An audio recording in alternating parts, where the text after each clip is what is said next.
नातीचा वाढदिवस मोठ्या उत्साहात साजरा करून गावी तासगावच्या दिशेने परत येत असताना तासगाव मणेराजुरी महामार्गावर चिंचणी हद्दीत चालकाचा ताबा सुटून अल्टो कार पहाटेच्या सुमारास कॅनॉलमध्ये कोसळून भीषण अपघात झालाय।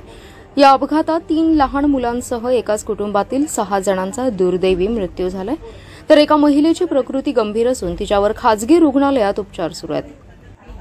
तासगाव येथील अभियंता राजेंद्र पाटील हे त्यांच्या कुटुंबियांसोबत कारमधून कवटेमंकाळ तालुक्यातील कोकळे येथे नातीच्या वाढदिवसासाठी गेले होते। वाढदिवस संपल्यानंतर नात लेकीसह कुटुंबियांसमवेत परत तासगावला येत होते। तासगाव जवळ आल्यानंतर तासगाव ते मणेराजुरी महामार्गावर असलेल्या ताकारी योजनेच्या कालव्याजवळ चालक राजेंद्र पाटील यांचा वाहनावरचा ताबा सुटल्याने गाडी थेट कालव्यात कोसळली।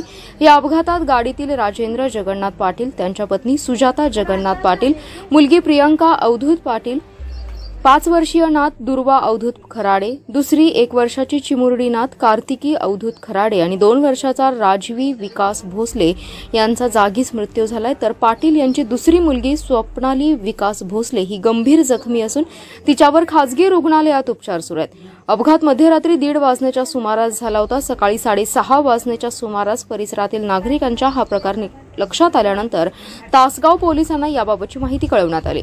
त्यानंतर पोलीस उपअधीक्षक सचिन थोरबोले यांच्यासह तासगाव पोलिसांनी तात्काळ घटनास्थळी धाव घेत जखमी स्वप्नाली भोसले यांना रुग्णालयात नेलं।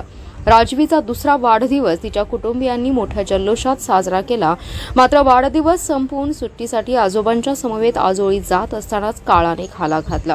त्यामुळे राजवीचा हा अखेरचा वाढदिवस ठरला असून पाटील कुटुंबियांसाठी मंगळवारची रात्र काळरात्र ठरली आहे। या घटनेनं तासगाव शहरात शोककळा पसरली आहे।